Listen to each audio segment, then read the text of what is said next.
Hi friends, border और road जो है वो नहीं है, फिर भी इन रोडों के सहारे हमें वहाँ तक पहुँचना है। और ये हमारा ट्रक है जिससे हम लोग जा रहे हैं।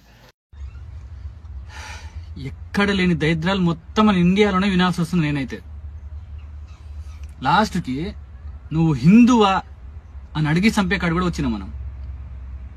దీని కారణం ఎవరు? మనమే, వేరే వాళ్ళు కాదు, మనమే. ఎందుకంటారా? కరప్షన్. మాట్లాడితే కరప్షన్, సెల్ఫ్నెస్. నేను ఒక్కడనే బతకాలి, నా చుట్టుపక్కల వాళ్ళు చచ్చిపోయినా నాకు పర్లేదు, నేను మాత్రమే బతకాలి అనుకునే కాడికి వచ్చినాం మనం.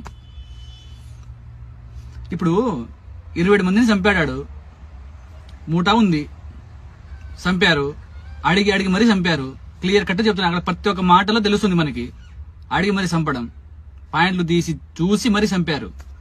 అంటే వచ్చినోడు ఎవడు?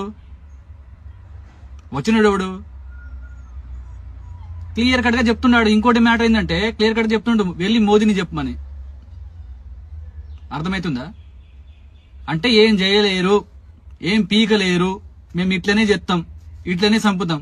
అరే మన కాశ్మీర్లో వచ్చి చంపి రేపు మన ఢిల్లీ కూడా రావచ్చు, మన హైదరాబాద్కి రావచ్చు, మీ ఇంటికి కూడా రావచ్చు. దానికి కారణం ఎవరు? నువ్వు నేను కాదా?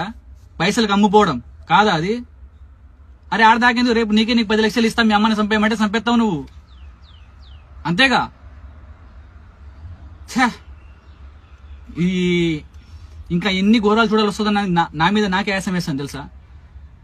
పక్కనూరు నుంచి రాడు, మనలో నుంచే వస్తాడు. వాళ్ళు మన పాకిస్తాన్ నుంచి వచ్చిర్రా మనని చంపడానికి? ఏం మా గేట్లు లేవా? మేము లేవా ఆడా? మేము కాపులు కాస్తున్నాంగా. ఎక్కడి నుంచి వచ్చినాడు?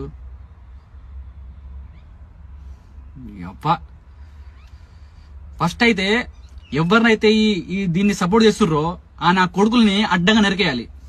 మన ఇండియాలో ఉంటూ, మన ఇండియా ఫుడ్ తింటూ దొంగ నా కొడుకులు మనల్ని చంపుకుంటారు ఏంటో నాకు అర్థం కాదు. చెత్త నా కొడుకులు ఎక్కడ తయారయ్యారా మీరు అసలు? ఇప్పుడు ఆ కాశ్మీర్ పరిస్థితి ఏంటి తెలుసా? టూరిస్ట్ వెళ్ళకపోతే తినడానికి తిండిలు ఉండదు వాళ్ళకి. ఆ పరిస్థితిలో ఉంటారు వాళ్ళు. ఎలా చేయాలనిపించిందో మీకు అర్థం కాదు. వేరే వాడు రాడు కదా, మీ వాడే కదా వచ్చింది.